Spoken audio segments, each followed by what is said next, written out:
জানতো না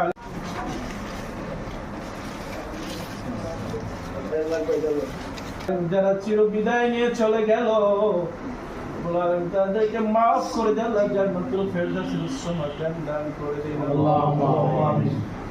আলামিন যারা অভিভাবক আল্লাহ রয়েছেন, অনেকের সন্তান দগ্ধ হয়ে আল্লাহ হসপিটালে পড়ে রয়েছে, স্কুল ড্রেস পরে গিয়েছে, চামড়াও পরে গিয়েছে, মালিক চুল পরে গিয়েছে, না পরে গিয়ে জিহ্বা পরে গিয়েছে, অবস্থা আল্লাহ বাঁচার জন্য একটা আকুতি বিনতি করেছে। আলমের রাস্তায় নেমে পড়ে তো ছোট ছোট বাচ্চারা স্কুল ড্রেসও শরীরে নাই, আল্লাহ পরে ছাই হয়ে গেছে। এরকম দৃশ্য আল্লাহ কত কষ্ট আল্লাহ যারা পড়েছে তারাই অনুভব করতে পারতেছে। রব্বুল আলামিন যারা অসুস্থ হয়ে আল্লাহ হসপিটালে বেডে পড়ে আছে, তাদের সবাইকে আল্লাহ দ্রুত সুস্থতার ঘটনা আল্লাহ সুস্থ করে তাদের পরিবারের কাছে ফিরিয়ে দেন। রব্বুল আলামিন যাদের আল্লাহ